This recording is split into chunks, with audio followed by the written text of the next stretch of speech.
Hello dear students, welcome to Magnet Brains. मैं संचिता जैन आपके SST educator आज के सेशन में लेके आई हूँ क्लास 12th बोर्ड के लिए पॉलिटिकल साइंस के चैप्टर नंबर 1 के एनसीईआरटी सॉल्यूशंस। चैप्टर नंबर 1 जिसका नाम है दो ध्रुवीयता का अंत। ये चैप्टर मैं आपको पूरा कंप्लीट करा चुकी हूँ। अलग अलग वीडियोस के जरिए आपको हर एक टॉपिक बहुत अच्छे से कंप्लीट करा दिया है। अब बारी आती है किसकी? चैप्टर खत्म होने के बाद जो आपके एनसीईआरटी बुक में कुछ क्वेश्चन आंसर दिए होते हैं उनको सॉल्व करने की। ऑलराइट, तो सभी रेडी हैं? तो जल्दी से मुझे कमेंट करके बता दो कि चैप्टर का जो एक्सप्लेनेशन पार्ट है, जो अलग अलग वीडियो में हर टॉपिक के जरिए मैंने आपको कंप्लीट कराया है, वो आपने पढ़ा है कि नहीं पढ़ा है। अगर नहीं पढ़ा है तो मैं आपको एडवाइस दूंगी कि भाई सबसे पहले वो पढ़ लो, उसके बाद ही आप क्वेश्चन आंसर को डील कर पाएंगे। और अगर पढ़ लिया है तो बहुत अच्छी बात है।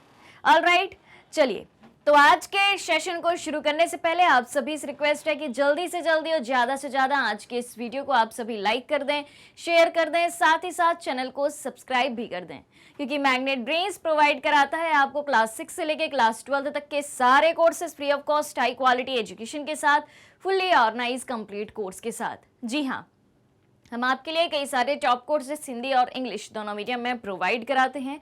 सीबीएसई बोर्ड के साथ साथ MP board, UP board, Bihar board, Delhi board, Rajasthan board, यानी कि 5 स्टेट बोर्ड के सिलेबस को भी कवर कराया जाता है। काफी सारे स्पेशल कोर्सेज भी हमारे पास, जैसे कि वैदिक मैथ्स, क्रैश कोर्स और स्पोकन इंग्लिश। और इतने सारे कोर्सेज आपको एक ही जगह, एक ही सिंगल प्लेटफॉर्म पर हाई क्वालिटी एजुकेशन के साथ, फुल्ली ऑर्गेनाइज कंप्लीट कोर्स के साथ एकदम फ्री ऑफ कॉस्ट मिलते हैं। अगर आपको ई बुक्स और ई नोट्स की भी ज़रूरत है तो वीडियो के डिस्क्रिप्शन में उसकी लिंक दी गई है, वहां जाइए, क्लिक कीजिए, सारी चीज़ें सारी जानकारी के साथ मिल जाएंगी। ऑलराइट, तो क्या कहते हो, सभी रेडी हैं आज के इस बेहतरीन सेशन के लिए, एनसीईआरटी सॉल्यूशंस के लिए? चलिए तो शुरू करते हैं आज के बेहतरीन, इंटरेस्टिंग और वेरी इंपॉर्टेंट सेशन आपके लाइक और शेयर के साथ, क्योंकि ज़्यादातर क्वेश्चन आपके एग्जाम पेपर में एनसीईआरटी सॉल्यूशंस से ही आते हैं। ऑलराइट, तो जल्दी जल्दी लाइक कर दो, जल्दी जल्दी शेयर कर दो। और अब हम शुरू करते हैं एनसीईआरटी सॉल्यूशंस को क्वेश्चन नंबर 1 के साथ। आपके अभ्यास यानी कि एक्सरसाइज में क्वेश्चन नंबर 1 है, ध्यान से सुनना, ध्यान से पढ़ना, ठीक है? ऑब्जेक्टिव टाइप क्वेश्चन है, 4 ऑप्शन है, कोई एक आंसर होगा, वो आंसर आपको कॉमेंट में बताना है। तो सवाल है हमारे सामने कि सोवियत अर्थव्यवस्था की प्रकृति के बारे में निम्नलिखित में से कौन सा कथन गलत है? क्या पूछा है? कौन सा कथन गलत है सोवियत अर्थव्यवस्था की प्रकृति के बारे में? तो भाई सोवियत अर्थव्यवस्था किस प्रकार की थी, किसको फॉलो करती थी? अगर आपको वो पता है तो आंसर पता है, ठीक है? सीधी सी बात है, यहां पर अप्लाई होगी आपकी एलिमिनेशन मेथड। समझ में आ रही बात? यानी कि पूछा है कौन सा कथन गलत है, तो देखते जाओ भाई कौन सा सही है, अपने आप गलत कथन मिल जाएगा। तो पहला कथन क्या दिया है? ऑप्शन ए में हमें बताया है कि सोवियत अर्थव्यवस्था में समाजवाद प्रभावी विचारधारा थी। क्या ऐसा था? ऑप्शन बी, उत्पादन के साधनों पर राज्य का स्वामित्व या नियंत्रण होना, राज्य यानी कि यहाँ पर सरकार की बात कही जा रही है। ऑप्शन सी, जनता को आर्थिक आजादी थी क्या? ऑप्शन डी, अर्थव्यवस्था के हर पहलू का नियोजन और नियंत्रण राज्य करता था। बताओ भाई कौन सा कथन गलत है? तो सबसे पहले क्या जरूरत है आपको? सही कथन खोजने की। कौन कौन से सही हैं? और सही कथन कब होंगे पता भाई साहब? सही कथन तब होंगे पता जब पढ़ाई करी होगी, चैप्टर को पढ़ा होगा, हर एक वीडियो को देखा होगा। ऑलराइट, चलिए तो बता दो जल्दी से। और हाँ, अपने साथियों को भी बता देना है, क्लास 12th बोर्ड स्टूडेंट्स को स्पेशली, ठीक है, कि आपके डिमांड पर magnet brains Hindi medium channel पर पॉलिटिकल साइंस की क्लास 12th की क्लासेस स्टार्ट हो चुकी हैं। एक चैप्टर कंप्लीट भी हो चुका है, ठीक है? तो सबको बता देना है, जानकारी शेयर कर देनी है, वीडियो को शेयर कर देना है, ठीक है? देखें आंसर, देखें क्या लगता है आपको। देखो भाई, ऑप्शन ए क्या कहता है कि सोवियत अर्थव्यवस्था में समाजवाद प्रभावी विचारधारा थी। बिल्कुल थी, क्योंकि जब हम बात करते हैं कहाँ की, दुनिया जब 2 भागों में बटी हुई थी, दुनिया में जब 2 महाशक्तियां थी, ठीक है, कौन कौन सी? एक थी आपकी अमेरिका, अमेरिका की महाशक्ति, ठीक, और दूसरी आपकी कौन सी थी, सोवियत संघ की।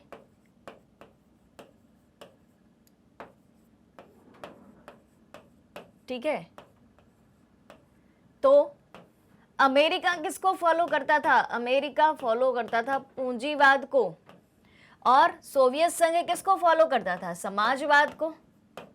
समाजवाद का कंसेप्ट क्या कहता है, समाजवाद का कंसेप्ट क्या कहता है, निजी संपत्ति का विरोध,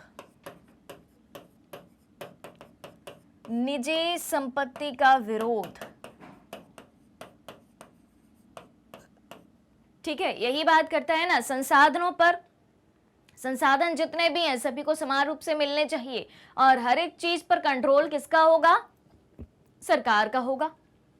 ठीक है, यानी कि राज्य का होगा, जिससे सारी चीजें सभी के लिए अवेलेबल रहेंगी, सारी चीजें बड़े बड़े अमीर वर्ग या उद्योगपतियों के पास नहीं जाएंगी, ये कहती है समाजवादी विचारधारा। और पूंजीवादी विचारधारा क्या कहती है, ज्यादा से ज्यादा निजी संपत्ति को प्रोत्साहन देती है। ठीक है, यानी कि पब्लिक सेक्टर की बात करती है पूंजीवादी विचारधारा, या गवर्नमेंट सेक्टर हम कह सकते हैं इसको। और सॉरी अमेरिका जो है प्राइवेट सेक्टर की बात करती है, अमेरिका की पूंजीवादी अर्थव्यवस्था प्राइवेट सेक्टर की बात करती है, और समाजवादी अर्थव्यवस्था जो है, जो निजी संपत्ति का विरोध करती है, ये पब्लिक सेक्टर यानी कि गवर्नमेंट सेक्टर की बात करती है। ऑलराइट, क्लियर है कहानी। ठीक है, तो ये बात बिल्कुल सही है। दूसरी बात, उत्पादन के साधनों पर राज्य का स्वामित्व या नियंत्रण होना, बिल्कुल सही बात है। ठीक है, ये भी स्टेटमेंट सही है। जनता को आर्थिक आजादी थी, क्या लगता है आपको, ये कथन क्या होगा। कथन डी की तरफ चलें क्या, पहले चलते हैं। अर्थव्यवस्था के हर पहलू का नियोजन और नियंत्रण राज्य करता था, बिल्कुल सही बात है, क्योंकि राज्य का ही स्वामित्व था।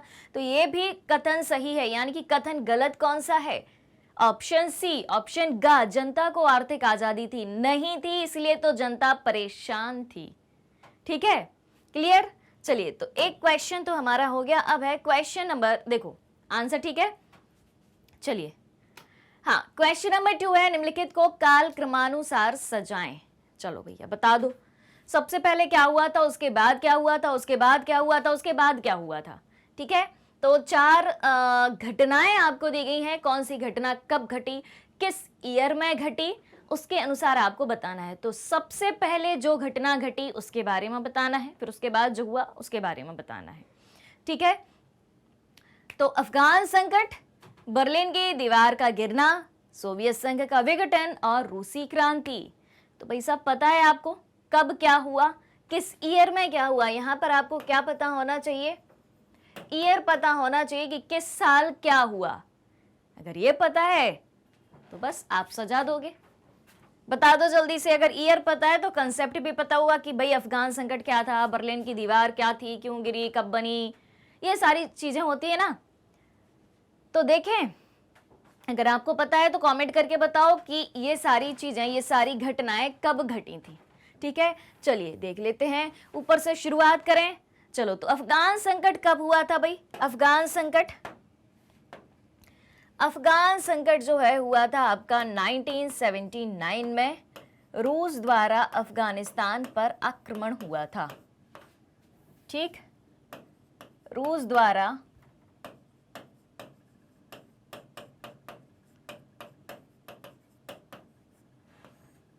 अफगानिस्तान पर आक्रमण।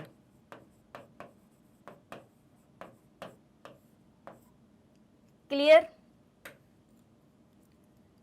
ठीक है, बर्लिन की दीवार का गिरना कब गिरी थी भैया, बर्लिन की दीवार बताओ भाई जल्दी से। 1989 में बर्लिन की दीवार गिरी थी।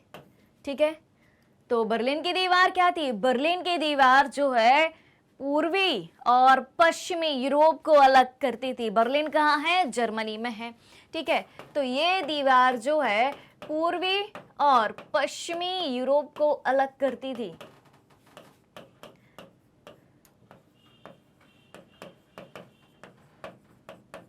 अलग करती थी। ठीक है, तो जो पश्चिमी यूरोप थे वो अमेरिका की पूंजीवादी अर्थव्यवस्था को मानते थे, और जो पूर्वी यूरोप के देश थे, जो पश्चिमी यूरोप के देश थे, वो पूंजीवादी को मानते थे, और पूर्वी यूरोप के देश सोवियत संघ की अर्थव्यवस्था यानी कि समाजवादी अर्थव्यवस्था को मानते थे। ठीक है, तो फिर ये दीवार जो थी, बर्लिन की दीवार, ये इन दोनों के बीच में बनाई गई थी, पूर्वी यूरोप और पश्चिमी यूरोप के बीच, और लगभग 150 किलोमीटर लंबी दीवार थी। ये 150 किलोमीटर तक जाती थी। जनता हो चुकी थी परेशान इस तरीके के बंटवारे से। ठीक है, तो जनता ने 1989 में ये दीवार गिरा दी थी, और यहीं से शीत युद्ध की समाप्ति की शुरुआत होती है। आगे जाके सोवियत संघ का विघटन भी यहीं से शुरू होता है। ठीक है, अब सोवियत संघ का विघटन कब हुआ? ये हुआ 1991 में। कब हुआ? 1991 में सोवियत संघ का विघटन हुआ। इससे क्या होता है भाई, एक तरफ था अमेरिका महाशक्ति के रूप में, ठीक है, और एक तरफ था आपका सोवियत संघ। ठीक है दो महाशक्ति थी। अब जब जनता भड़क उठी, बर्लिन की दीवार को तोड़ दिया, शीत युद्ध की समाप्ति हुई, तो सोवियत संघ का भी विघटन हो गया।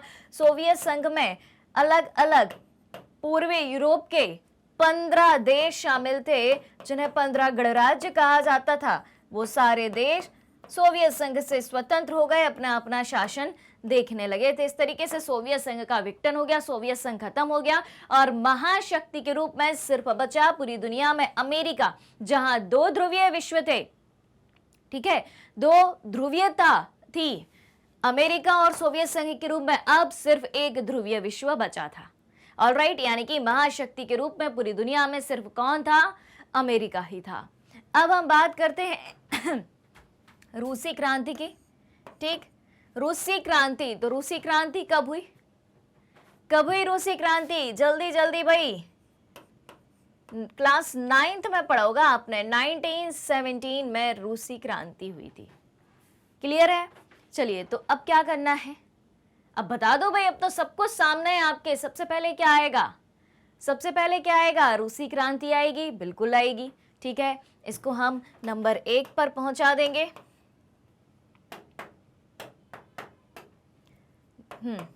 नंबर 1 रूसी क्रांति। उसके बाद 1979, ठीक है, अफगान संकट। उसके बाद बर्लिन की दीवार का गिरना, और आखिरी में सोवियत संघ का विघटन। और इसी के साथ शीत युद्ध खत्म होता है और 2 ध्रुवीय विश्व का अंत होता है। क्लियर? चलिए, तो ये रहा आपका आंसर। रूसी क्रांति कब हुई? 1917 में। देखो भाई, रिपीट करना है मेरे साथ ताकि कभी ना भूलो, हमेशा याद रहे।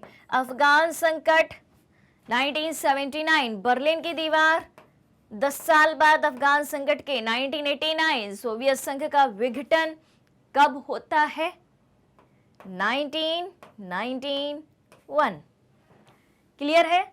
चलिए, नेक्स्ट है क्वेश्चन नंबर 3 है, निम्नलिखित में से कौन सा सोवियत संघ के विघटन का परिणाम नहीं है? जब सोवियत संघ का विघटन हो गया, सोवियत संघ का विघटन कब हुआ? सोवियत संघ का विघटन कब हुआ? 1991 में हुआ। तो सोवियत संघ के विघटन के पश्चात क्या रिजल्ट देखने को मिलते हैं? ठीक है, तो इनमें से कौन सा वो रिजल्ट नहीं है, कौन सा परिणाम नहीं है सोवियत संघ के विघटन का, ये आपको पता करना है। देखें, ऑप्शन ए है संयुक्त राज्य अमेरिका और सोवियत संघ के बीच विचारधारात्मक लड़ाई का अंत हो गया। कह रहा है स्टेटमेंट 1 कि जब सोवियत संघ खत्म हुआ, सोवियत संघ का विघटन हुआ, तो संयुक्त राज्य अमेरिका और सोवियत संघ के बीच जो विचारधारात्मक लड़ाई थी, इनके कंसेप्ट अलग थे। ठीक है, एक पूंजीवाद को मानता था, एक समाजवाद को मानता था, तो इस लड़ाई का अंत हो गया। ऑप्शन बी, स्वतंत्र राज्यों के राष्ट्रकुल CIS का जन्म। विश्व व्यवस्था के शक्ति संतुलन में बदलाव। ऑप्शन डी, मध्य पूर्व में संकट। बता दो जल्दी से। और हाँ, साथ ही साथ ये बता दो, ये जो CIS है वो क्या है? CIS क्या है, इसका फुल फॉर्म आपको बताना है। CIS क्या है? ऑलराइट, देखें तो चलो भाई एक एक ऑप्शन पर नजर डालते हैं और देखते हैं क्या सही है क्या गलत है। तो ऑप्शन ए, संयुक्त राज्य अमेरिका और सोवियत संघ के बीच विचारधारात्मक लड़ाई का अंत, बिल्कुल सही बात है। सोवियत संघ मानता था समाजवाद को, अमेरिका मानता था किसको? संयुक्त राज्य अमेरिका मानता था पूंजीवाद को। तो जैसे ही सोवियत संघ का विघटन हुआ, यानी कि पूर्वी यूरोप के देशों का विघटन हुआ, पूर्वी यूरोप के देश अलग अलग हो गए सोवियत संघ से, तो अब हर जगह कौन सी विचारधारा चलेगी? पूंजीवादी। ठीक है, तो विचारधारात्मक लड़ाई जो थी उसका अंत हो गया। बिल्कुल सही बात है, ये ऑप्शन एकदम सही है। स्वतंत्र राज्यों के राष्ट्रकुल CIS का जन्म हुआ, बिल्कुल हुआ।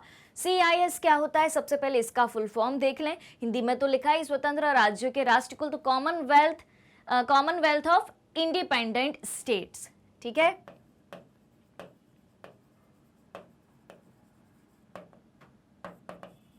कॉमनवेल्थ ऑफ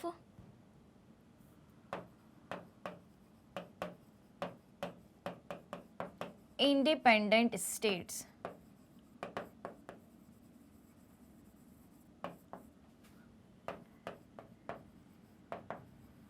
ठीक है, तो इसमें कितने गणराज्य शामिल थे, कितने देश शामिल थे? 15 देशों का ये समूह था। ठीक है, 15 देशों का ये एक समूह था। क्लियर हो रही है बात? ठीक है, तो इनका अंत हो गया, मतलब कि ये अलग अलग हो गए। सोवियत संघ का विघटन यानी कि ये सारे देश अलग अलग हो गए, तो 15 नए देशों का उदय हुआ। ठीक, लेकिन 15 नए देशों का उदय तो हुआ, तो इसमें रूस भी शामिल था। तो बाद में जो सोवियत संघ की विरासत थी वो किसके हाथ में आई थी? रूस के हाथ में आई थी। ठीक है, बाकी पूरे देश इंडिपेंडेंट हो गए थे। फिर विश्व व्यवस्था के शक्ति संतुलन में बदलाव। शक्ति संतुलन, विश्व व्यवस्था की शक्ति संतुलन। तो विश्व व्यवस्था की पहले शक्ति क्या थी? 2 महाशक्ति थी, संयुक्त राज्य अमेरिका और सोवियत संघ। अब एक शक्ति का अंत हो गया है, सोवियत संघ खत्म हो गया है, तो शक्ति किसमें आएगी? अब पूरी पावर अमेरिका के पास। तो विश्व व्यवस्था के शक्ति संतुलन में बदलाव आया, ये बात भी एकदम सही है। मध्य पूर्व में संकट, ऐसा कुछ हुआ था क्या? बताओ भाई, देखें क्या ऑप्शन के जरिए। अब 3 सही है तो चौथा तो गलत होगा ही ना। ठीक है, तो आंसर क्या बन जाएगा? मध्य पूर्व में संकट। हमसे क्या पूछा गया था कि कौन सा परिणाम नहीं है, तो ऑप्शन डी परिणाम नहीं है। ये 3 परिणाम थे। क्लियर है? भाई देखो, पूरे कंसेप्ट के साथ मैं ऑप्शन भी बता रही हूं आपको कि पहला ऑप्शन सही क्यों है, आखिरी गलत क्यों है, जो भी है। इसलिए आपको ये नहीं सोचने कि भाई तेजी से आगे बढ़ो, पूरा कंसेप्ट क्लियर करना यहाँ पे जरूरी है। ठीक है, बिना कंसेप्ट के कुछ भी नहीं होगा, इसलिए हर एक चीज को बहुत बारीकी से समझते जाना है, ताकि आप जब रिवीजन करो तो फटाफट रिवीजन हो जाए, फिर से याद करने की, फिर से समझने की जरूरत ना पड़े। आपको क्या लगता है कि बस रट लो हो गया काम? फिर आप वो चीज एक बार नहीं रटते हो, वो आप चीज 10 बार रटते हो, क्योंकि आप रट रहे हो। रटा हुआ आप भूल जाओगे, कुछ भी नहीं पता आपको। आप ऐसा रटते हो कि हाँ एक लाइन ये हो गई, उसके बाद दूसरी लाइन की शुरुआत यहाँ से थी, ये शब्द से थी, इससे काम नहीं चलता। अगर आपने एक बार मेहनत करके कंसेप्ट को समझ लिया, और वो मेहनत इतनी ज्यादा नहीं होती कंसेप्ट को समझने में जितनी ज्यादा मेहनत रटने में होती है। कंसेप्ट को समझ लिया, रटने की आवश्यकता है ही नहीं। क्लियर? चलिए चलें आगे। हाँ जी, तो सही जोड़ी मिलानी है, ये तो बहुत आसान होता है। ठीक है, निम्नलिखित में मेल बैठाएं। तो यहाँ पर आपको 1 2 3 4 5 कॉलम 1 में दिए गए हैं, कॉलम 2 में काखा गाघा दिया गया है। तो किसकी किससे जोड़ी बैठती है, किसका किससे मेल बैठता है, वो बताना है। ठीक है, चलिए। तो सबसे पहले क्या दिया है? मिखाइल गोर्बाचेव, शॉक थेरेपी, रूस, बोरिस येल्त्सिन और वार्सा। ठीक है, वार्सा। तो अब इधर क्या है? सोवियत संघ का उत्तराधिकारी, सैन्य समझौता, सुधारों की शुरुआत, आर्थिक मॉडल, रूस के राष्ट्रपति। बता दो जल्दी से, जल्दी जल्दी जल्दी, क्या लगता है आपको? तेजी से बताना है, क्या लगता है किसका किससे मेल बैठेगा? मिखाइल गोर्बाचेव कौन थे? कौन थे मिखाइल गोर्बाचेव? शॉक थेरेपी क्या थी?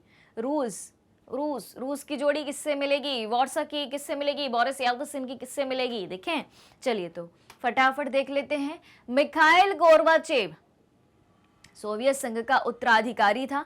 ठीक है, मिखाइल गोर्बाचेव कौन थे? सोवियत संघ के उत्तराधिकारी थे और ये अंतिम राष्ट्रपति थे। सोवियत संघ के अंतिम राष्ट्रपति के रूप में भी इन्हें जाना जाता है।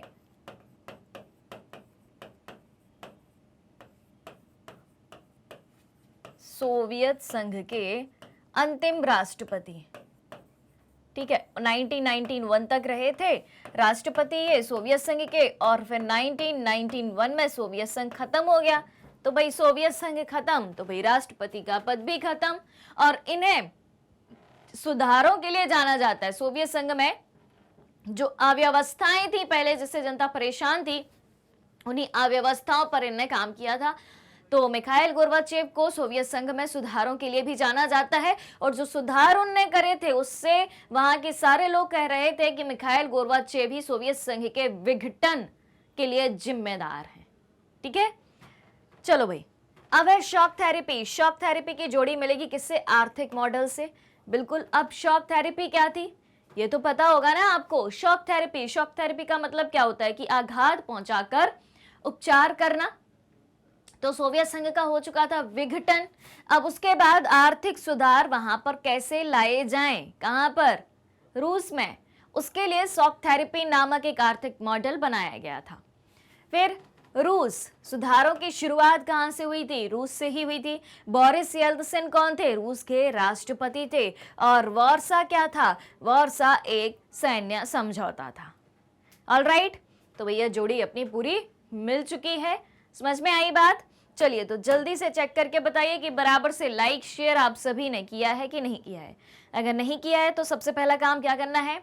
लाइक करना है, शेयर करना है, और अगर अभी तक आपने चैनल को सब्सक्राइब नहीं किया है तो चैनल को तेजी से सब्सक्राइब भी करना है। ऑलराइट, चलिए चले आगे, आ जाइए। अब खालिस्तान आ चुके हैं भाई। देखो, ऑब्जेक्टिव टाइप हमने सॉल्व कर लिए, उसके बाद हमने सही क्रम में जमा भी लिया, सही जोड़ी भी बना ली, और खालिस्तान भी। अब आगे क्वेश्चन आंसर भी करेंगे, यानी कि हर एक क्वेश्चन का बड़ा बड़ा आंसर भी लिखेंगे। अब आप देखो एनसीईआरटी सॉल्यूशन कितना इंपॉर्टेंट है। एनसीईआरटी सॉल्यूशन में ही आपको सब कुछ दिया जा रहा है। जिस तरीके का आपका एग्जाम का पैटर्न होता है, जिस तरीके से सवाल पूछे जाते हैं, वो सारे तरीके इसमें ऐड करे गए हैं। ठीक है, चलिए, तो खालिस्तान बनना है भाई। ये तो और मजेदार काम होता है, क्योंकि इसमें सोचना पड़ता है कि भाई हाँ, बीच की जुगलबंदी कैसे बनेगी, दोनों तरफ से क्या भरा जाएगा बीच में। देखें, सोवियत राजनीतिक प्रणाली खालिस्तान की विचारधारा पर आधारित थी। सोवियत की राजनीतिक प्रणाली, सोवियत पॉलिटिकल सिस्टम का कंसेप्ट क्या था, क्या विचारधारा थी, ये बताना है आपको। भर दो जल्दी से, बहुत आसान है भाई, सबसे आसान है। जल्दी देखें, तो ये थी समाजवाद पर आधारित। क्लियर? और अमेरिका किसको मानता था? पूंजीवाद को। ऑप्शन बी, सोवियत संघ द्वारा बनाया गया सैन्य गठबंधन क्या था? बता दो। सोवियत संघ द्वारा बनाया गया सैन्य गठबंधन क्या था?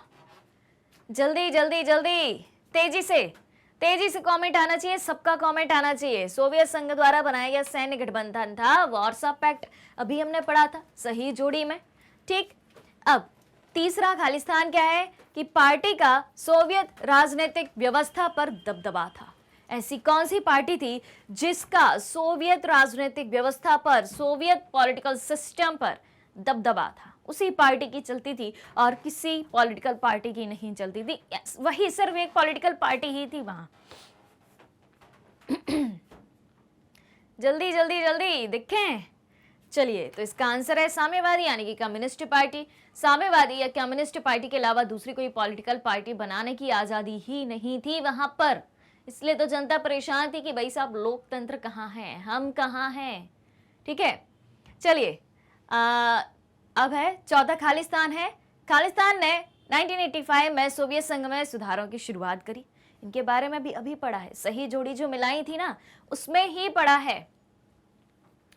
जल्दी जल्दी जल्दी हिंट दी जाए आपको।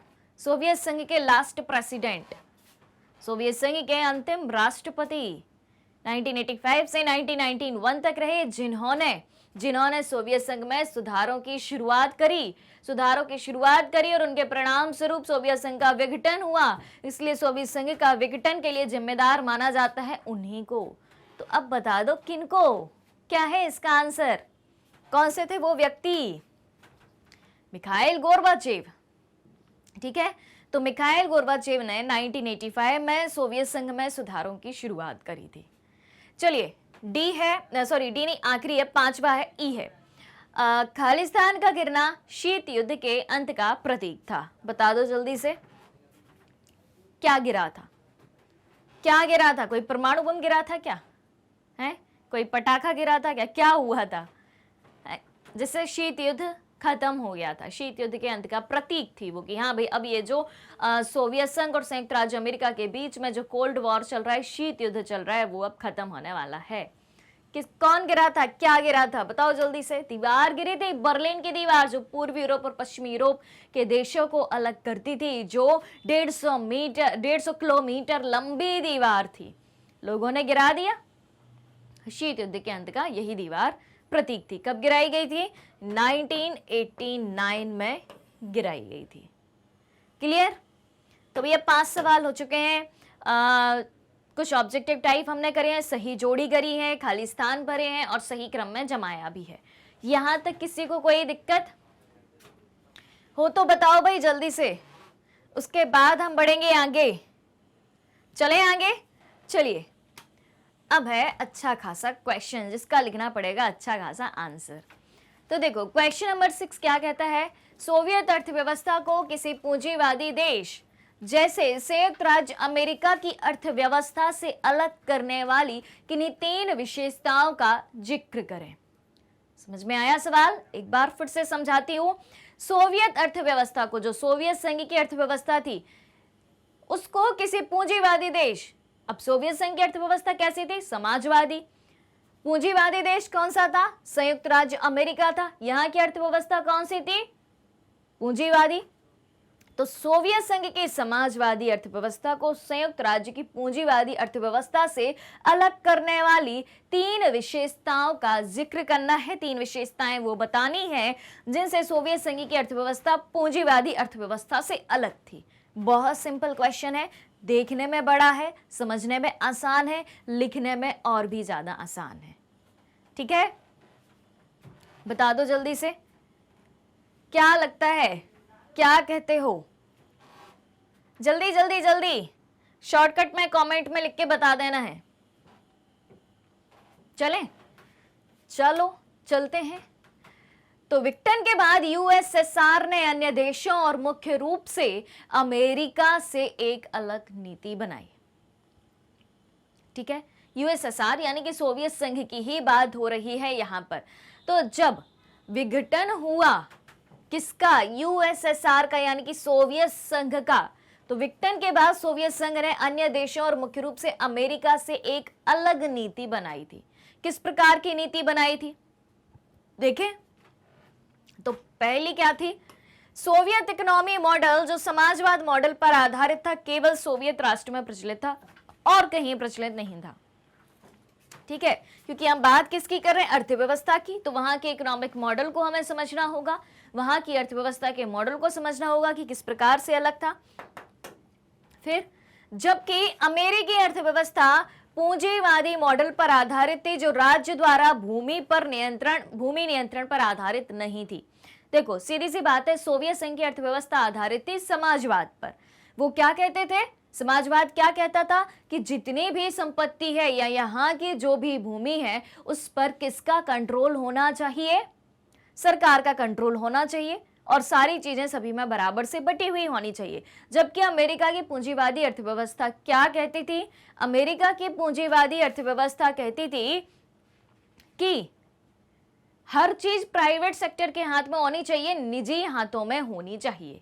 ऑलराइट, तीसरा पॉइंट क्या है कि सोवियत संघ में सभी संपत्ति पर अधिकार राज्य का था, यानी कि सरकार का था। लोगों को निजी संपत्ति और आर्थिक स्वतंत्रता नहीं दी गई थी, जिससे वहां की जनता परेशान थी। जबकि अमेरिका में कोई भी निजी संपत्ति का मालिक हो सकता है और भूमि और संपत्ति पर राज्य का अधिकार, भूमि और संपत्ति पर अधिकार राज्य का था। क्लियर? बात आ रही समझ में? ये वाला पॉइंट, आखिरी पॉइंट समझ में आया? आखिरी पॉइंट में कंफ्यूजन हो रहा होगा कि अमेरिका में कोई भी निजी संपत्ति का मालिक हो सकता है, किसी के पास कितनी भी प्राइवेट प्रॉपर्टी हो सकती है। ठीक है, लेकिन जो चीज सरकार की है वो सरकार की रहेगी। लेकिन समाजवादी अर्थव्यवस्था क्या कहती थी कि हर चीज पर सरकार का नियंत्रण होना चाहिए, हर एक चीज पर। लोगों को आर्थिक आजादी नहीं थी कि लोग जितनी चाहे संपत्ति बटोर सकें, अपने पास रख सकें। डिफरेंस समझ में आया? यही बात तो पूछी गई है हमसे कि सोवियत अर्थव्यवस्था को किसी पूंजीवादी देश जैसे संयुक्त राज्य अमेरिका की अर्थव्यवस्था से अलग करने वाली 3 विशेषताएं। तो देखो, सोवियत का इकोनॉमी मॉडल और अमेरिका का इकोनॉमी मॉडल बिल्कुल अलग था। सोवियत अर्थव्यवस्था किसको फॉलो करती थी? समाजवाद को। ठीक, देखो भाई, ये है भैया सोवियत। ध्यान से सुनना है, ध्यान से समझना है, बहुत शॉर्टकट में और बहुत अच्छे से बता रही हूं। ये है आपका सोवियत।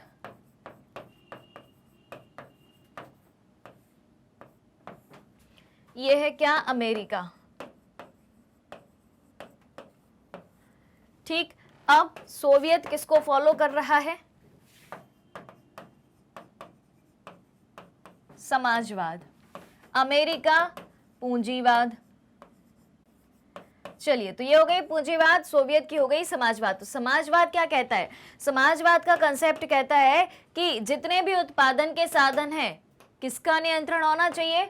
सरकार का नियंत्रण होना चाहिए। किन पर? उत्पादन के साधन पर। ध्यान से समझना, यहीं पर कंफ्यूजन हो रहा होगा।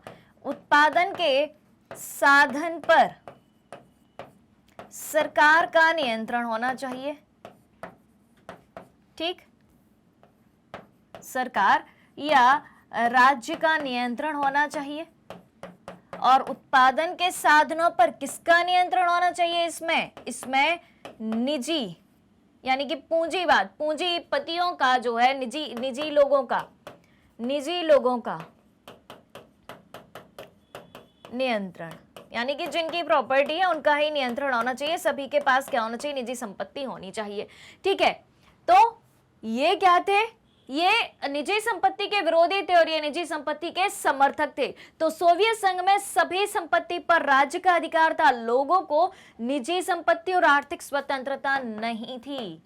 निजी संपत्ति और आर्थिक स्वतंत्रता नहीं थी। ठीक, आर्थिक स्वतंत्रता नहीं थी, जबकि इनको निजी संपत्ति की स्वतंत्रता थी। ठीक है, बात आ रही समझ में? और आर्थिक स्वतंत्रता भी थी, लेकिन वहां की जो भूमि थी या बड़ी बड़ी चीजें थी उन पर बस सरकार का नियंत्रण होता था। बाकी जिस व्यक्ति के पास जितनी प्रॉपर्टी होनी चाहिए, जो व्यक्ति जितना प्रॉफिट कमाना चाहे कमाए, वो उसकी निजी संपत्ति है। क्लियर? तो ये जो विशेषताएं हैं वो समाजवादी अर्थव्यवस्था को पूंजीवादी अर्थव्यवस्था से अलग करती हैं। ऑलराइट, चलिए अगला सवाल है, क्वेश्चन नंबर 7 है, किन बातों के कारण गोर्बाचेव सोवियत संघ में सुधार के लिए बाध्य हुए? मिखाइल गोर्बाचेव की बात हुई है यहां पर। गोर्बाचेव का पूरा नाम क्या था? Mikhail Gorbachev. Mikhail Gorbachev.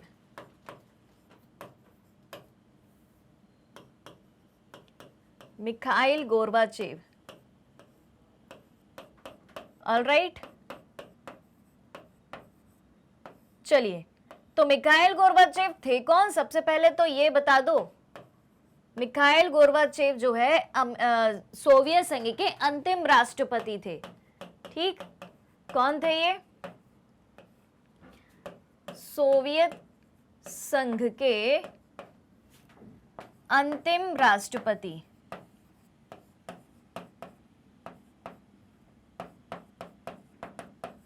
अंतिम राष्ट्रपति थे जिन्हें सोवियत संघ में सुधारों के लिए जाना जाता है। लेकिन वो कौन सी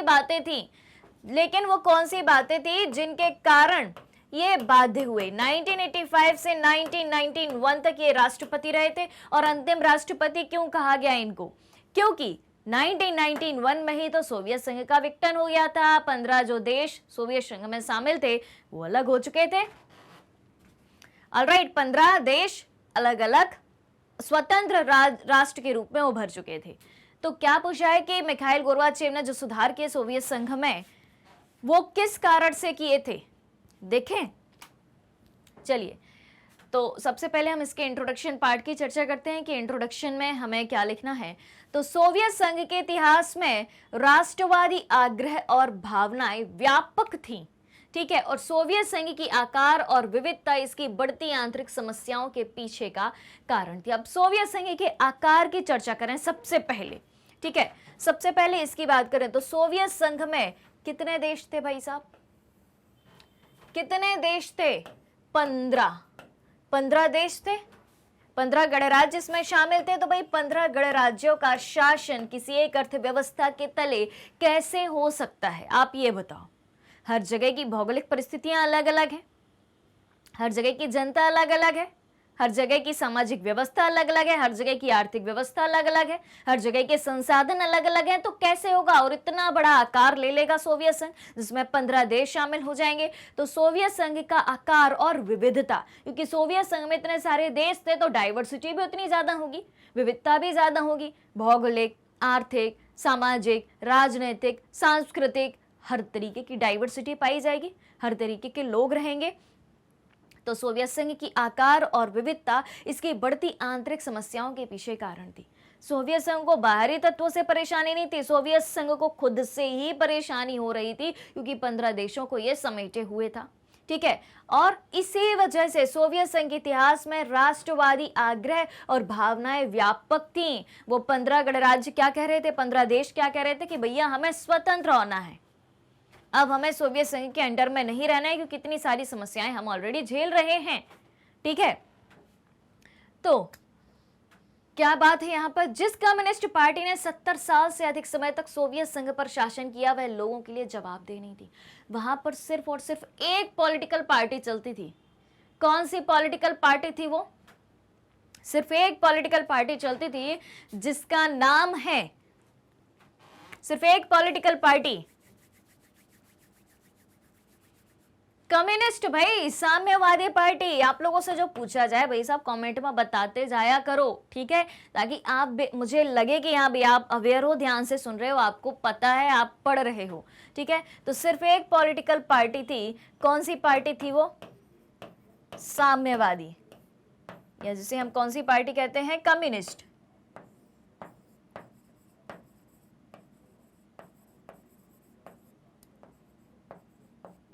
ठीक।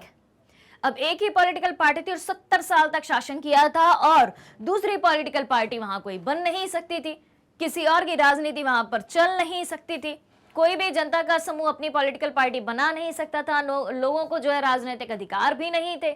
तो और वो पार्टी जो 70 साल से उस सोवियत संघ में शासन कर रही थी, वो लोगों के लिए जवाबदेह नहीं थी, रिस्पॉन्सिबल नहीं थी कि उन लोगों को कौन देखेगा, क्या उनकी व्यवस्थाएं हैं, ठीक है। जबकि जिस किसी भी पॉलिटिकल पार्टी की सरकार होती है वो जनता के लिए रिस्पॉन्सिबल होती है कि नहीं होती है? क्योंकि आप किस लिए हो देश में? जनता के लिए हो, ठीक है। देश संभाल रहे हो यानी कि जनता संभाल रहे हो आप, क्लियर। तो ये बात एक गलत थी। फिर दूसरी बात क्या थी कि आम लोग इन नीतियों से खुश नहीं थे। जो आम जनता थी वो साम्यवादी पार्टी की, कम्युनिस्ट पार्टी की, समाजवादी विचारधारा की पॉलिसी से खुश नहीं थी, नीतियों से खुश नहीं थी, और खुद को वो बहुत अलग थलग महसूस कर रहे थे। प्रगति बहुत धीमी थी और हर जगह भारी भ्रष्टाचार था, प्रोग्रेस उतनी होती नहीं थी, और करप्शन हर जगह था। अब जहां हर जगह करप्शन होगा तो क्या प्रोग्रेस होगी, आप बताइए। मान लो आपके गांव में स्कूल बनने के लिए पैसा आया, ठीक है, जिसके पास आया आपस में सबने मिल बांट के खा लिया, पार्टी मना ली, बात खत्म, अपने घर भर गए। स्कूल बन पाएगा? कहां से बनेगा? नहीं बनेगा ना। तो बस यही स्थिति थी कि हर जगह करप्शन था, हर जगह भ्रष्टाचार था, और प्रोग्रेस बहुत ज्यादा धीमी थी। लोगों को आर्थिक आजादी नहीं थी, क्लियर, क्योंकि पूरा कंट्रोल किनके हाथ में था? हर पूरा कंट्रोल सरकार के हाथ में था, निजी संपत्ति के विरोधी थे वो, क्लियर। तो इन बातों के कारण जब मिखाइल गोर्बाचेव की एंट्री होती है, उनको राष्ट्रपति बनाया जाता है, तो इन सब कारणों के कारण उन्होंने सुधार करे थे, क्लियर है।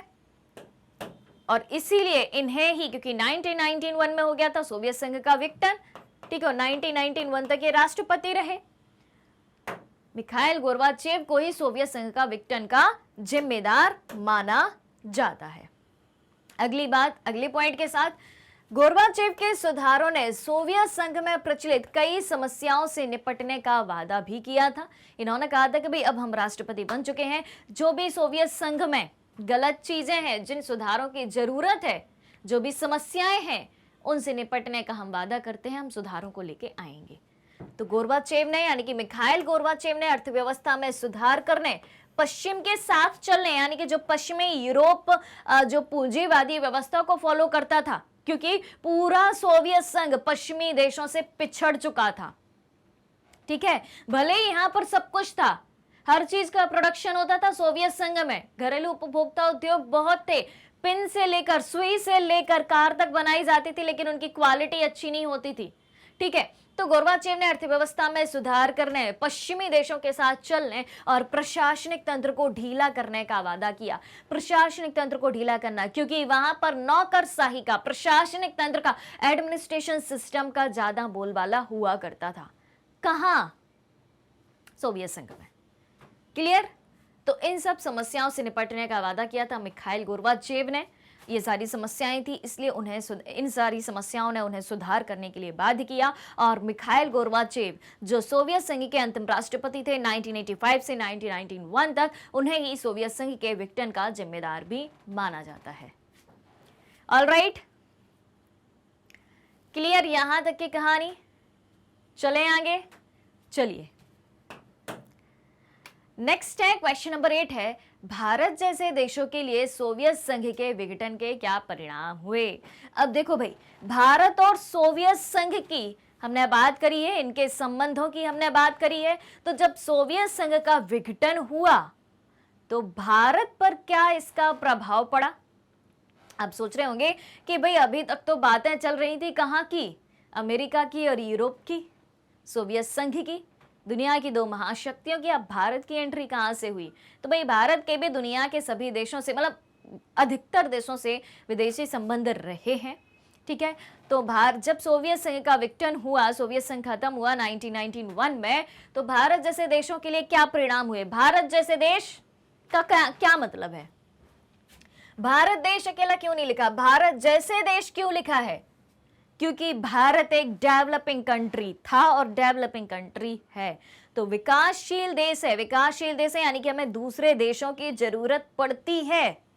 ठीक है, तो भारत जैसे विकासशील यानी कि डेवलपिंग कंट्रीज के लिए सोवियत संघ के विघटन का क्या परिणाम हुआ, देखें तो सुनो भाई। जैसा कि मैंने आपको बताया कि भारत के यूएसएसआर से यानी कि सोवियत संघ से बहुत अच्छे संबंध रहे हैं, चाहे विघटन के पहले की बात करें या विघटन के बाद की हम बात करें। ठीक है, तो विघटन से पहले और बाद में भारत के यूएसएसआर के साथ हमेशा से अच्छे संबंध थे।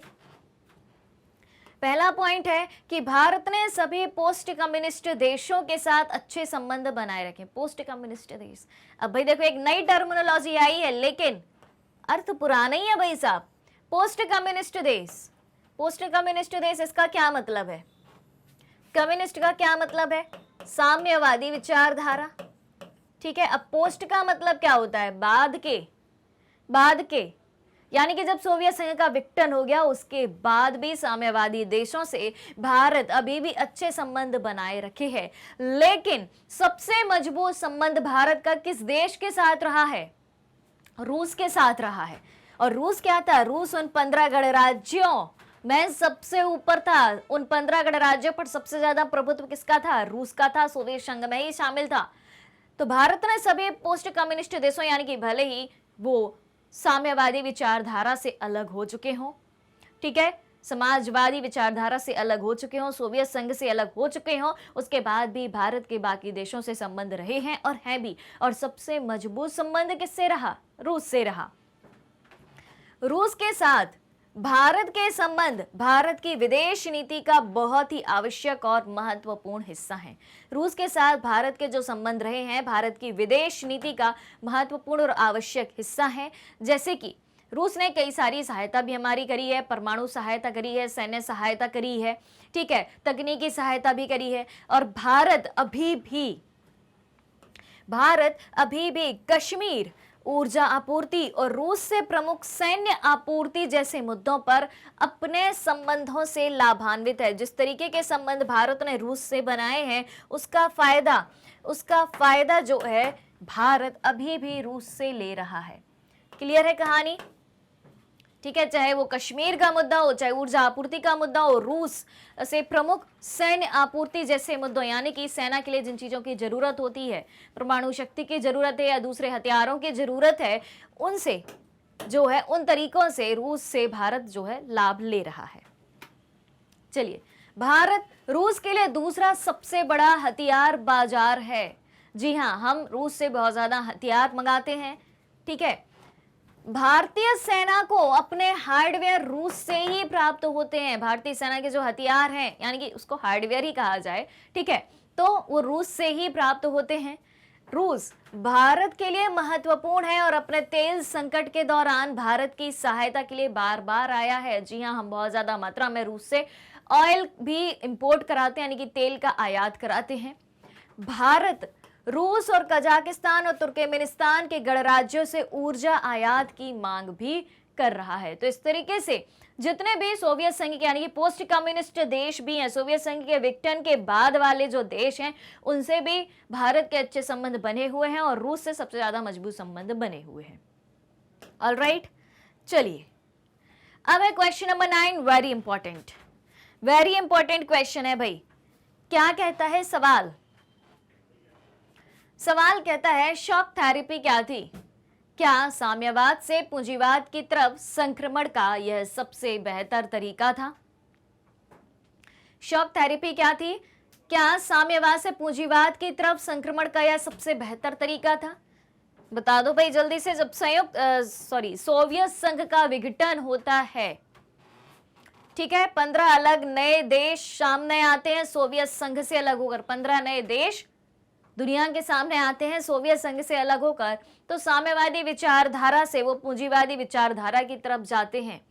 तो शॉक थेरेपी, क्या शॉक थेरेपी साम्यवादी विचारधारा से पूंजीवादी विचारधारा की तरफ जाने का सबसे बेहतर तरीका था? देखा जाए, सीधी सी बात है, इसके जरिए सेकेंड पार्ट के जरिए शॉक थेरेपी के आपसे परिणाम पूछे गए हैं। देखें, चलिए तो सबसे पहले समझते हैं कि शॉक थेरेपी क्या थी। देखें, साम्यवाद के पतन के परिणाम स्वरूप, यानी कि जब कम्युनिस्ट विचारधारा का पतन होता है, उसके परिणाम स्वरूप सत्तावादी समाजवादी विचारधारा से लोकतांत्रिक पूंजीवादी विचारधारा में या व्यवस्था में संक्रमण की दर्दनाक प्रक्रिया शुरू होती है। अब आप कह रहे होंगे, अब सोचना, ध्यान से सोचना और ध्यान से समझना कि भाई सोवियत संघ की जनता समाजवादी अर्थव्यवस्था और कम्युनिस्ट पार्टी के चलते परेशान थी। लेकिन यहां पर बात कही गई है कि जब सत्तावादी समाजवादी व्यवस्था से हम जाते हैं, कहां, कम्युनिस्ट से हम लोकतंत्र की तरफ जाते हैं, समाजवाद से पूंजीवाद की तरफ जाते हैं, तो ये दर्दनाक प्रक्रिया थी। दर्दनाक कैसे हो सकती है भाई? अच्छा होना चाहिए, क्योंकि जनता परेशान थी, एक निरंकुश शासन से परेशान थी, कम्युनिस्ट पॉलिटिकल पार्टी के सत्ता से परेशान थी, वहां की समाजवादी विचारधारा से परेशान थी। अब जो विचारधारा अच्छे से चल रही थी, लोकतंत्र की विचारधारा अच्छे से चल रही थी दुनिया के अन्य देशों में, ठीक है, पूंजीवादी व्यवस्था अच्छे से चल रही थी, फिर ये दर्दनाक प्रक्रिया कैसे हुई? तो चलिए समझते हैं। तो सबसे पहले तो हम ये समझ लेते हैं कि शॉक थेरेपी क्या थी। शॉक थेरेपी का अर्थ समझ लेते हैं। ये हो गया बेसिक इंट्रोडक्शन, ठीक है, हमने शुरुआत में ही बता दिया कि प्रक्रिया ये दर्दनाक थी। अब शॉक थेरेपी क्या थी? देखो भाई, इसका अर्थ समझने की आप कोशिश करना।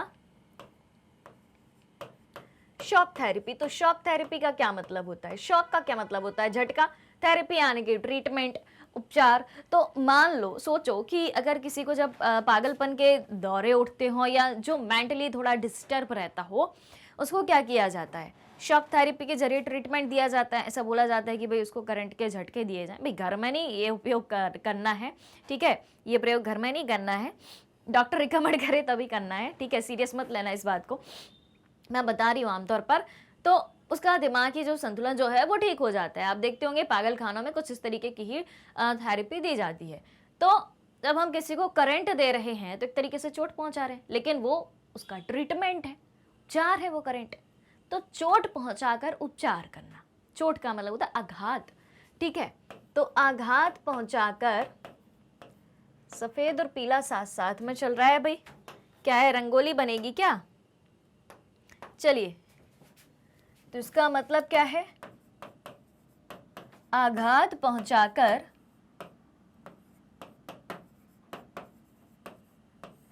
उपचार करना, ठीक है। अब किस तरीके का आघात था भाई, ये क्या चाहते थे कि साम्यवादी, जो समाजवादी और साम्यवादी व्यवस्था है उसको खत्म करके हम पूंजीवादी अर्थव्यवस्था को लेके आते हैं, ठीक है। तो अब देखें, इसमें मुख्य रूप से भूमिका होती है वर्ल्ड बैंक और आईएमएफ की। आईएमएफ यानी कि, आईएमएफ का मतलब क्या होता है, अंतर्राष्ट्रीय मुद्रा कोष।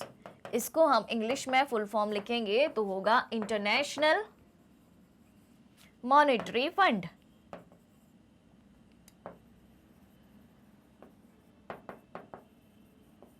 इंटरनेशनल मॉनेटरी फंड, अंतर्राष्ट्रीय मुद्रा कोष।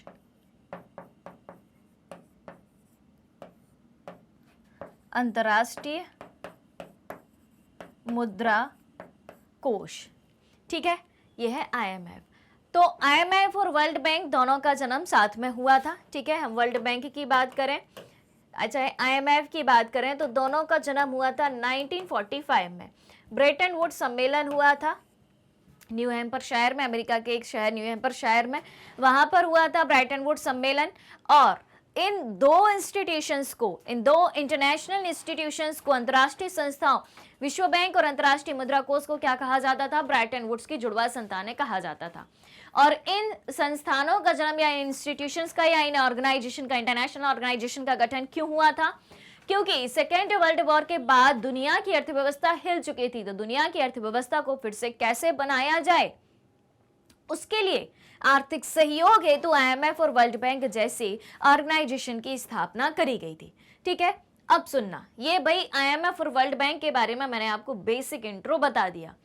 अब देखें, विश्व बैंक और आईएमएफ से प्रभावित रूस, मध्य एशिया और पूर्वी यूरोप में मॉडल या संक्रमण को शॉक थेरेपी के रूप में जाना जाता है, ठीक है। तो शॉक थेरेपी का मतलब क्या होता है, ये बात यहां समझा दी। अब शॉक थेरेपी क्या थी कि जो विश्व बैंक और आईएमएफ जैसे बड़े बड़े इंस्टीट्यूशंस थे जो आर्थिक सहयोग प्रदान करते थे, उनके जरिए समाजवादी व्यवस्था को, मतलब जो समाजवादी व्यवस्था से प्रभावित देश हैं, कम्युनिस्ट प्रभावित देश हैं, उनको सुधारना था, उनके आर्थिक मॉडल को सुधारना था। जैसे कि रूस, मध्य एशिया और पूर्वी यूरोप के जो देश थे, वहां पर मॉडल या संक्रमण को, यानी कि जो आर्थिक मॉडल अपनाया गया, उसको कहा जाता है शॉक थेरेपी। क्लियर? तो विभिन्न देशों में शॉक थेरेपी अलग थी, लेकिन इसकी विशेषताएं काफी समान थी। क्लियर? तो शॉक थेरेपी क्या थी, किसने अपनाई थी, किसके लिए अपनाई थी, शॉक थेरेपी क्या होती है, आईएमएफ क्या होता है, वर्ल्ड बैंक क्या होता है, इतनी बात हमने समझ ली। तो अब यह शॉक थेरेपी करती क्या थी या क्या किया गया शॉक थेरेपी के जरिए? इसमें पहला पॉइंट है कि इनमें से प्रत्येक देश को एक पूंजीवादी अर्थव्यवस्था में बदलाव करना था, ठीक है। तो जितने भी देश थे उनको पूंजीवादी अर्थव्यवस्था में बदलना था, किसके जरिए, शॉक थेरेपी के जरिए। फिर क्या है, निजी स्वामित्व, संपत्ति के स्वामित्व का प्रमुख पैटर्न था। अब पूंजीवादी अर्थव्यवस्था क्या कहती थी कि संपत्ति पर निजी लोगों का अधिकार होना चाहिए, प्राइवेट सेक्टर का अधिकार होना चाहिए, ठीक है, यह बात हो गई। फिर राज्य संपत्ति और कॉरपोरेट स्वामित्व पैटर्न का निजीकरण तुरंत लाया जाना था। यह भी काम था कि स्वामित्व किसका हो, कॉरपोरेट वर्ल्ड का अधिकार हो, सभी साथ में मिलके काम करने, जो प्रॉफिट होगा बराबर से बांट लो। कॉरपोरेट का मतलब यही होता है, ठीक है। लेकिन वो सारी चीजें किसके हाथ में होनी चाहिए, प्राइवेट सेक्टर के हाथ में होनी चाहिए। यानी कि पब्लिक सेक्टर से कहां जाने की बात हो रही थी, प्राइवेट सेक्टर की तरफ जाने की बात हो रही थी। सीधी सी बात है, प्राइवेट सेक्टर यानी कि सरकार और पब्लिक सेक्टर यानी कि सरकार, और प्राइवेट सेक्टर यानी कि निजी क्षेत्र का अधिकार होना चाहिए, ठीक है। फिर क्या होता है, विकास अब अधिक व्यापार के माध्यम से परिकल्पित किया गया था और यह आवश्यक माने जाने वाले मुक्त व्यापार के लिए अचानक और पूर्ण बदलाव था। पहले क्या था, मुक्त व्यापार की व्यवस्था थी कि जो अपना जैसे व्यापार करना चाहिए वैसे कर सकते, ठीक है। लेकिन अब ज्यादा से ज्यादा व्यापार होना चाहिए। वो कैसे होगा, निजी संपत्ति की व्यवस्था को अपना के होगा, ठीक है। फिर मुक्त व्यापार, शासन और विदेशी प्रत्यक्ष निवेश परिवर्तन के मुख्य इंजन थे।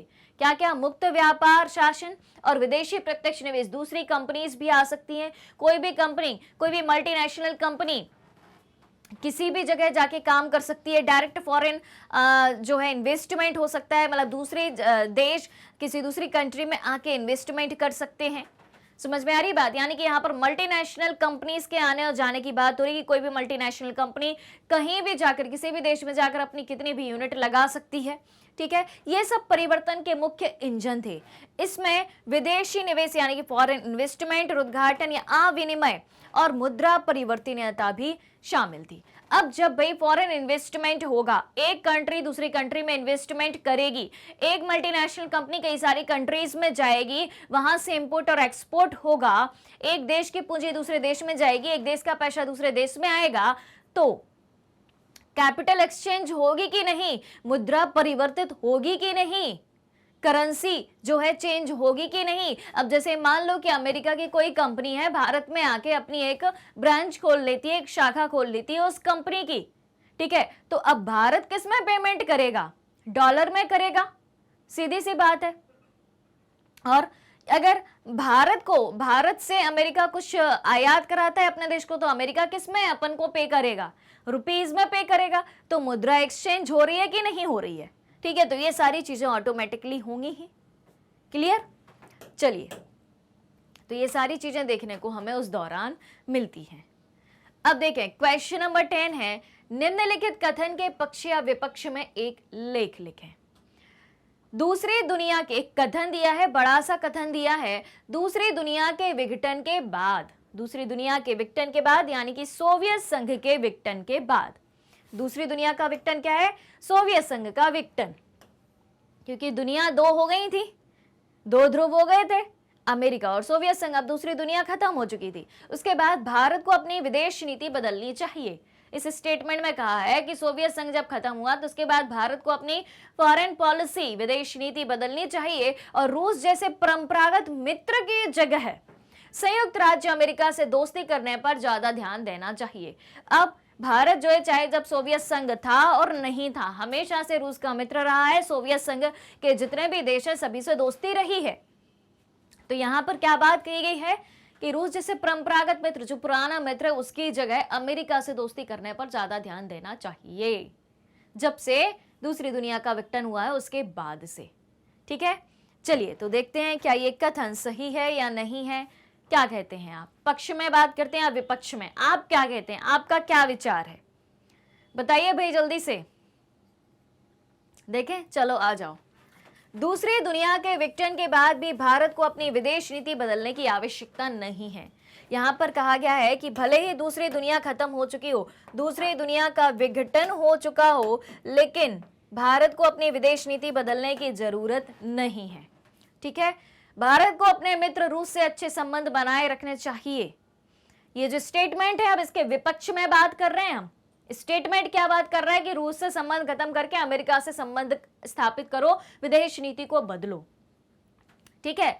लेकिन अब हम विपक्ष में बात करें कि नहीं, ऐसा सही नहीं है। भले ही दूसरी दुनिया खत्म हो चुकी है, सोवियत संघ का विघटन हो चुका हो, उसके बाद भारत को अपनी विदेश नीति बदलने की आवश्यकता नहीं है, ठीक है। ना ही भारत को रूस से अपने संबंध खराब करने की जरूरत है। रूस को अपना मित्र बना के रखना चाहिए। क्यों? क्योंकि रूस सदैव ही, हमेशा ही भारत की जरूरत पड़ने पर मदद करता है। परंतु अमेरिका के विषय में यह बात नहीं कही जा सकती कि वह आगे चलकर भारत का साथ देगा, ठीक है। अतः आवश्यकता इस बात की है कि भारत अपने राष्ट्रीय हितों के अनुसार अमेरिका से संबंध बनाए तथा रूस के साथ पहले की तरह अच्छे संबंध बनाए। यानी कि हम मध्यस्थ होकर बात करेंगे, ना हम बात कहेंगे कि पूरी तरीके से रूस से संबंध खत्म कर दो और अमेरिका से पूरे तरीके से दोस्ती कर लो। जब जरूरत पड़े दोस्ती सबसे रखो, जब जिसकी जरूरत पड़े उससे हमें हेल्प मिलती रहे, सीधी सी बात ये है। ठीक है, तो जरूरत ये है कि अपने भारत को अपने राष्ट्रीय हितों को ध्यान में रखना चाहिए कि हमारे राष्ट्रीय हित क्या हैं। तो भारत को अपने राष्ट्रीय हितों के अनुसार अमेरिका से संबंध बना के रखने चाहिए और रूस के साथ पहले की तरह अच्छे संबंध बना के रखना चाहिए। दोनों तरफ दोस्ती करो, जहां से जो फायदा मिले लो, सीधी सी बात है। और ऐसा ही नहीं है कि भारत सिर्फ फायदा ही लेता आया है, भारत ने दुनिया के कई देशों की सहायता भी करी है। ठीक है भाई, सीधी सी बात है, जब आप हेल्प करोगे तब आपको हेल्प मिलेगी। संबंध बनाने का मतलब क्या होता है? किसी भी देश के साथ अच्छे रिश्ते बनाने का क्या मतलब है? आप हेल्प करो, आपको हेल्प मिलेगी। दोनों तरीके से दोस्ती होती है, किसी एक तरफ से तो होती नहीं है। क्लियर? चलिए तो आज का ये सेशन यहीं पर खत्म होता है। एनसीईआरटी सॉल्यूशंस में चैप्टर नंबर 1 के एनसीईआरटी सॉल्यूशन में हमने टोटल 10 सवाल करे हैं, जिसमें मल्टीपल चॉइस क्वेश्चन थे। ठीक है, फिर एक क्वेश्चन ऐसा था कि घटनाओं को सही क्रम में जमाइए, सही जोड़ी बनाइए, खालिस्तान भरिए। ऐसे 5 सवाल करे थे और 5 सवालों के आंसर भी हमने डिटेल में लिखे हैं। तो भाई अगर कहीं भी कोई डाउट हो तो मुझे जल्दी से बता देना है, आपकी हर एक सवाल का जवाब बहुत ही बेहतरीन तरीके से आपको दिया जाएगा। तो चलिए तो चलते हैं और जल्दी ही मिलते हैं अगले सेशन में। तो जल्दी से नोटिफिकेशन बेल आइकन को प्रेस कर दीजिए, ताकि जैसे ही नेक्स्ट वीडियो अपलोड होता है आपकी क्लास 12 पॉलिटिकल साइंस का, उसका नोटिफिकेशन आपको तुरंत ही मिल जाए और आप हमारे साथ तुरंत ही जुड़ जाएं। अगर आप हमारे डेली के लाइव सेशन और रिकॉर्डेड सेशन से जुड़ना चाहते हैं, सारी चीजें उपलब्ध है मैग्नेट ब्रेन्स के यूट्यूब चैनल, वेबसाइट और एप्लीकेशन पर। मैग्नेट ब्रेन्स इंडिया का number 1 100% free online education platform है। इसके अलावा अगर आप ई बुक्स और ई नोट्स भी चाहते हैं, उसकी लिंक भी वीडियो के डिस्क्रिप्शन बॉक्स में दी गई है, वहां से आप अवेल कर सकते हैं। सारी चीजें सारी जानकारी के साथ प्राप्त कर सकते हैं। हमारे पास आपके लिए कई सारे टॉप कोर्सेस हिंदी और इंग्लिश दोनों मीडियम में उपलब्ध हैं। सीबीएसई बोर्ड के साथ साथ Delhi board, Bihar board, UP board, MP board और राजस्थान बोर्ड, यानी कि 5 स्टेट बोर्ड के सिलेबस को भी कवर कराया जाता है। काफी सारे स्पेशल कोर्सेज भी हमारे पास, जैसे कि वैदिक मैथ्स क्रैश कोर्स और स्पोकन इंग्लिश, और इतने सारे कोर्सेज आपको एक ही जगह, एक ही सिंगल प्लेटफॉर्म पर हाई क्वालिटी एजुकेशन के साथ, फुल्ली ऑर्गेनाइज कंप्लीट कोर्स के साथ एकदम फ्री ऑफ कॉस्ट मिलते हैं। मैग्नेट ब्रेन्स यूट्यूब के अलावा अदर सोशल मीडिया प्लेटफॉर्म जैसे कि फेसबुक, इंस्टाग्राम, ट्विटर और व्हाट्सएप पर भी है। आप हमें यहाँ भी फॉलो कर सकते हैं, यहाँ से भी सारी जानकारी प्राप्त कर सकते हैं। तो आज के सेशन को ज़्यादा से ज़्यादा लाइक और शेयर करते हुए चैनल को सब्सक्राइब भी करना है। हमारे साथ बने रहिए, जुड़े रहिए, पढ़ते रहिए, खुश रहिए। Thank you so much.